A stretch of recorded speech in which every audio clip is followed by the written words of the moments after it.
there's a militarization in our Sri Lanka? There is no militarization in Sri Lanka. President Gotabaya Rajapaksa appointed these retired generals to rectify the prevailing problems, not to repeat in his government. We can say there's no militarization, no military person involved in my speech of freedom or any other movement until today. As Sri Lankans, we have to bring China and India into one table, sit and talk,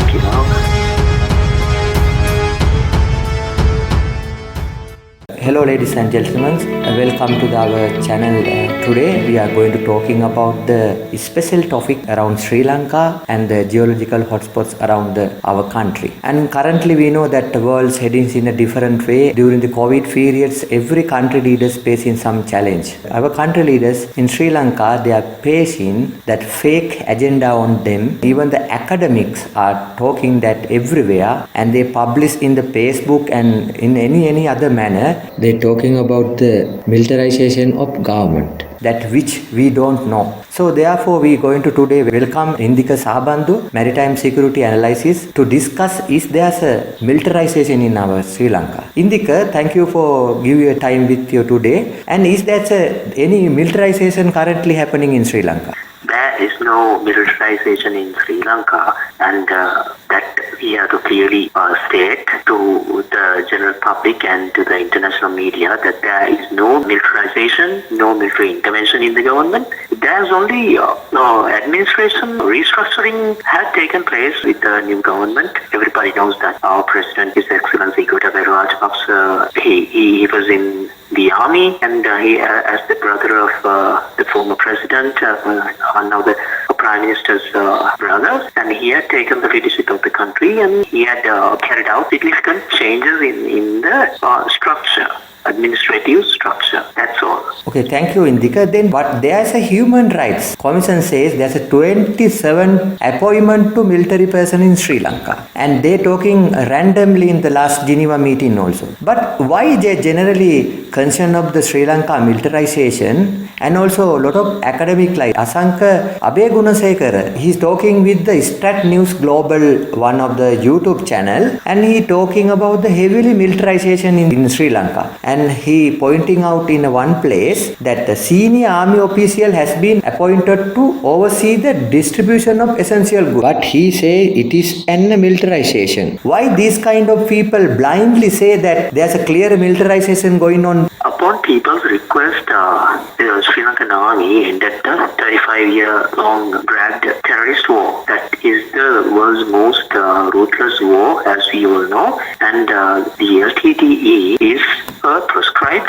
terrorist organization in United States, in United Kingdom, and the European Union. The world knows that devastation, the mass killings they have carried out. So the Sri Lankan general public, there was a demand to end the war. People of this country democratically asked the Sri Lankan forces to end the war. In the same manner, during the last presidential election, there was a huge demand for former military officer, as we all know, His Excellency Gotabaya Rajapaksa's appointment, ascension to the presidency, had been done by the people, with the people's request ascended to the presidency. So it is his government's clear policy to appoint that the retired military officers to responsible positions in the government, administrative positions, because the previous government, a real failure, and after identifying those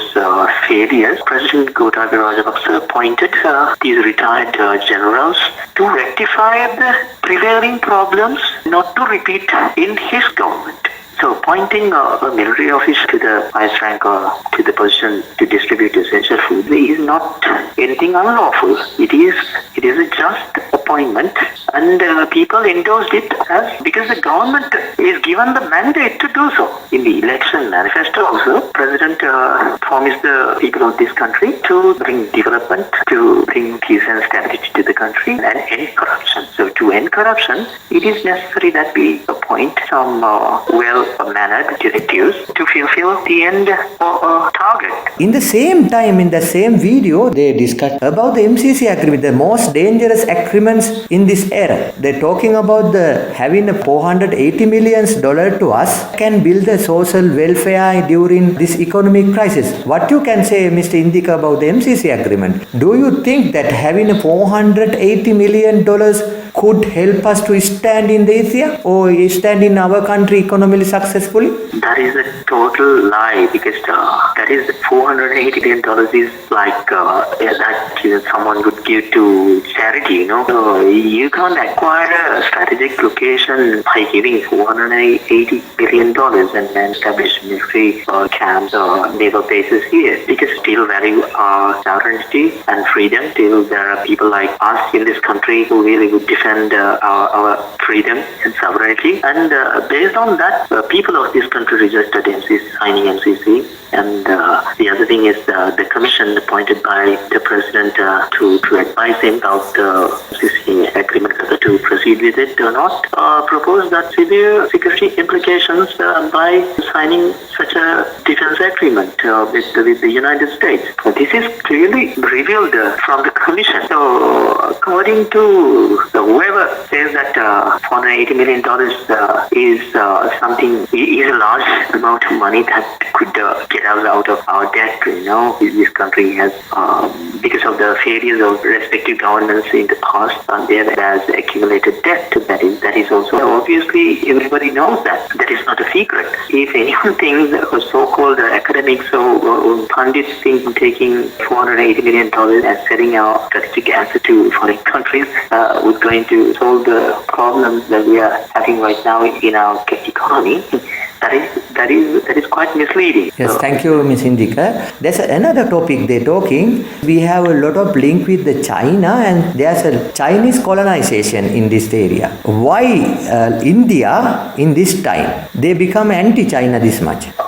It is very unfortunate to see what is happening between India and China, because there are ancient friends. Both countries are ancient civilizations, historic countries. We had diplomatic connections with India and China centuries ago. And as Sri Lankans, we have to bring China and India into one table, sit and talk, you know, and make peace, because India being the largest democracy in the world and China being the largest economy in the world. And this is a great strength for Asia to stabilize, bring peace and development to whole of Asia. If they unite, Asia will be very developed part of the world. And what the West is trying to do right now is, as we have discussed in a 10-part series last year, and anyone can watch the series by coming to Ceylon Diary channel. And we have clearly stated what the West wants. Western agenda is to complete what Christopher Columbus wanted in the year 1492. So they haven't given up that. Christopher Columbus' objective is being continuously carried out from time to time for the last 500 years, that we see that it is being slowly developed and brought to the doorsteps of Asia, countries like especially China, and we feel the same amount of threat, Sri Lanka, and they want to come back and colonize Asian countries and loot and murder. This is what we are against. We are not against the American people or the Western countries or civilian people, but we are against that 1% whose objective is to conquer Asia again. We are with the 99% of the innocent people in Europe and in the United States. So it is very clear that this 1% in the West want to extract resources and loot countries. So it is their plan to destroy China's economy, destroy Asia's ascension, Asia's development, and becoming the richest hemisphere on the planet. This is what we are trying to tell the world, the people. It is time that we realize it is very, very simple thing to understand. Even when you see in a recent past, the colonial era, the British looted our countries. They destroyed our civilization, our traditions. A lot of damages has been done. So we don't want a repeat of that. This is a free world, and making peace is the best thing and people need to take intelligent strategic decisions to defend our hemisphere. When you're talking about the threat that expansion today, you can see that Australia now heavily going to militarize with the nuclear submarine. That which you talking in the topic as the MCC discussion happened earlier in our channels in Sinhala language. So now just we going to the within our country again. These people are naming Rajapaksa families as a 1020, like some kind of basic software. I don't know, it is not the well categorizing. And we can name this kind of academic or anyone if they challenge 00. And there's no value of your opinions. Please study well history and our culture, because there's a lot of academic people silently they help into our country booming in economy and developing any other area. We can say there's no militarization, no military person involved in my speech of freedom or any other movement until today. Do not be more fancy with and do not apply Idi Amin and Hitler, their story in our country, give a wrong opinion to Sri Lanka. In lastly, Mr. Indika Sabandu, can you say that what we have to say to the whole world, and especially for these kind of individual people to gain knowledge from this discussion?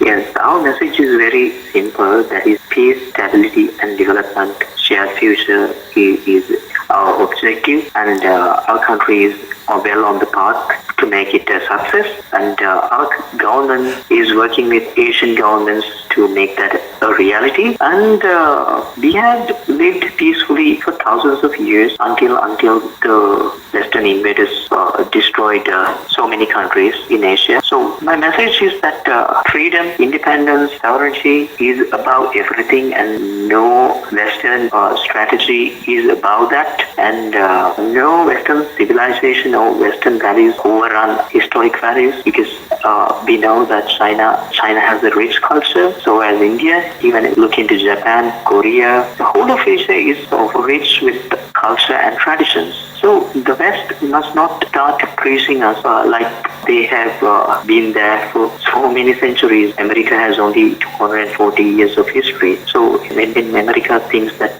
they can go everywhere and preach how to do things their own way, that is not going to happen, because we are living in a modern world where technology is so advanced, and people don't want to believe that there are misconceptions right now. People won't tell someone to go to heaven. No one is prepared to go to heaven right now these days, because it is so advanced and people are so intelligent. And this truth, this reality, they must understand. Whatever the West is trying to do, as you said, that Australia military built up with the help of the United States and United Kingdom, that is going to be a failure, doomed to fail, because the more they're going to oppress Asians, the more Asians going to get united in this 21st century. So that is my message. Everybody get united, forget about your differences, and we have to face the common threat. We have to overcome those challenges, and it is time we start doing so without wasting any more time. So that is my message to the world, whole world, yeah.